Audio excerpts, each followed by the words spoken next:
रामायण क्या है? एक रात की बात है। माता कौशल्या जी को सोते में अपने महल की छत पर किसी के चलने की आहट सुनाई दी। नींद खुल गई। पूछा कौन है? मालूम पड़ा श्रुतकीर्ति जी, सबसे छोटी बहू, शत्रुघ्न जी की पत्नी। माता कौशल्या जी ने उन्हें नीचे बुलाया। श्रुतकीर्ति जी आई, चरणों में प्रणाम कर खड़ी रह गईं। माता कौशल्या जी ने पूछा, श्रुति, इतनी रात को अकेली छत पर क्या कर रही हो बेटी? क्या नींद नहीं आ रही? शत्रुघ्न कहाँ है? श्रुति कीर्ति की आंखें भर आईं, मां की छाती से चिपटी, गोद में सिमट गईं। बोली, मां, उन्हें तो देखे हुए 13 वर्ष हो गए। उफ! कौशल्या जी का हृदय कांप कर झटपटा गया। तुरंत आवाज लगाई।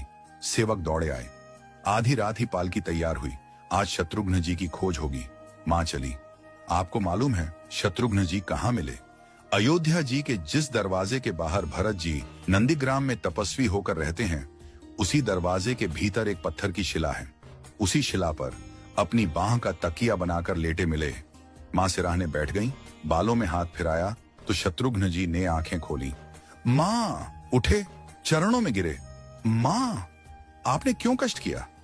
मुझे बुलवा लिया होता। मां ने कहा, शत्रुघ्न यहां क्यों? शत्रुघ्न जी की रुलाई फूट पड़ी। बोले, मां, भैया राम जी पिताजी की आज्ञा से वन चले गए। भैया लक्ष्मण जी उनके पीछे चले गए। भैया भरत जी भी नंदीग्राम में हैं। क्या ये महल, ये रथ, ये राजसी वस्त्र विधाता ने मेरे ही लिए बनाए हैं? माता कौशल्या जी निरुत्तर रह गई। देखो क्या है ये राम कथा। ये भोग की नहीं, त्याग की कथा है। यहाँ त्याग की ही प्रतियोगिता चल रही है और सभी प्रथम हैं। कोई पीछे नहीं रहा।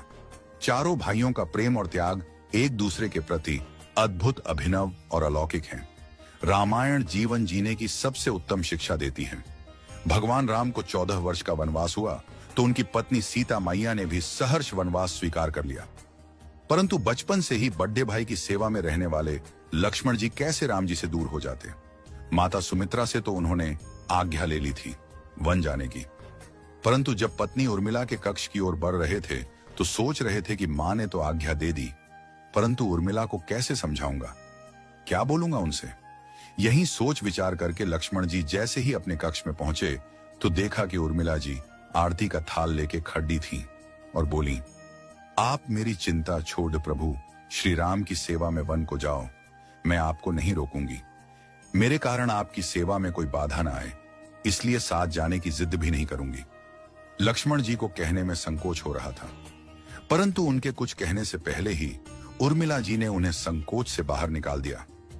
वास्तव में यही पत्नी का धर्म है।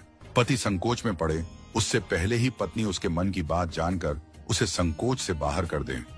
लक्ष्मण जी चले गए, परंतु 14 वर्ष तक उर्मिला ने एक तपस्विनी की भांति कठोर तप किया। वन में प्रभु श्री राम माता सीता की सेवा में लक्ष्मण जी कभी सोए नहीं, परंतु उर्मिला ने भी अपने महलों के द्वार कभी बंद नहीं किए और सारी रात जाग जाग कर उस दीपक की लौ को बुझने नहीं दिया। मेघनाथ से युद्ध करते हुए जब लक्ष्मण जी को शक्ति लग जाती है और हनुमान जी उनके लिए संजीवनी का पर्वत लेके लौट रहे होते हैं, तो बीच में जब हनुमान जी अयोध्या के ऊपर से गुजर रहे थे तो भरत जी उन्हें राक्षस समझकर बाण मारते हैं और हनुमान जी गिर जाते हैं। तब हनुमान जी सारा वृत्तांत सुनाते हैं कि सीता जी को रावण हर ले गया, लक्ष्मण जी युद्ध में मूर्छित हो गए हैं। ये सुनते ही कौशल्या जी कहती हैं कि राम को कहना कि लक्ष्मण के बिना अयोध्या में पैर भी मत रखना, राम वन में ही रहे। माता सुमित्रा कहती हैं कि राम से कहना कि कोई बात नहीं, अभी शत्रुघ्न है, मैं उसे भेज दूंगी। मेरे दोनों पुत्र राम सेवा के लिए ही तो जन्मे हैं। माताओं का प्रेम देखकर हनुमान जी की आंखों से अश्रुधारा बह रही थी, परंतु जब उन्होंने उर्मिला जी को देखा तो सोचने लगे कि ये क्यों एकदम शांत और प्रसन्न खड़ी है? क्या इन्हें अपनी पति के प्राणों की कोई चिंता नहीं? हनुमान जी पूछते हैं, देवी, आपकी प्रसन्नता का कारण क्या है?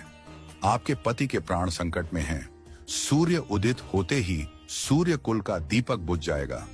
उर्मिला जी का उत्तर सुनकर तीनों लोकों का कोई भी प्राणी उनकी वंदना किए बिना नहीं रह पाएगा। उर्मिला बोली, मेरा दीपक संकट में नहीं है, वो बुझ ही नहीं सकता। रही सूर्योदय की बात, तो आप चाहें तो कुछ दिन अयोध्या में विश्राम कर लीजिए, क्योंकि आपके वहां पहुंचे बिना सूर्य उदित हो ही नहीं सकता। आपने कहा कि प्रभु श्री राम मेरे पति को अपनी गोद में लेकर बैठे हैं। जो योगेश्वर प्रभु श्री राम की गोदी में लेटा हो, काल उसे छू भी नहीं सकता।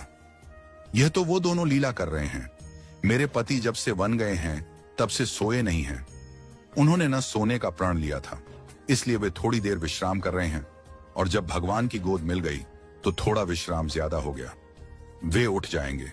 और शक्ति मेरे पति को लगी ही नहीं, शक्ति तो प्रभु श्री राम जी को लगी है।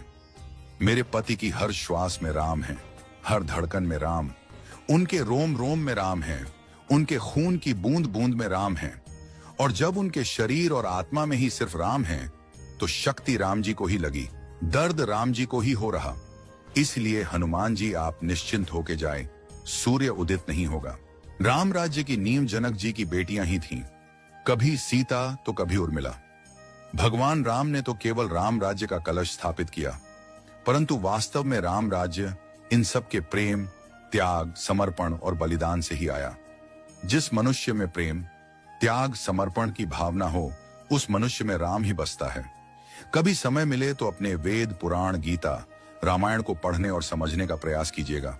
जीवन को एक अलग नजरिए से देखने और जीने का सुर मिलेगा। लक्ष्मण सा भाई हो, कौशल्या माई हो, स्वामी तुम जैसा मेरा रघुराय हो, नगरी हो अयोध्या सी, रघुकुल सा घराना हो, चरण हो राघव के जहां मेरा ठिकाना हो त्याग भरत जैसा, सीता सी नारी हो, लवकुश के जैसी संतान हमारी हो, श्रद्धा हो श्रवण जैसी, सबरी सी भक्ति हो, हनुमत के जैसी निष्ठा और शक्ति हो। ये रामायण है, पुण्य कथा श्री राम की। जय जय श्री राम।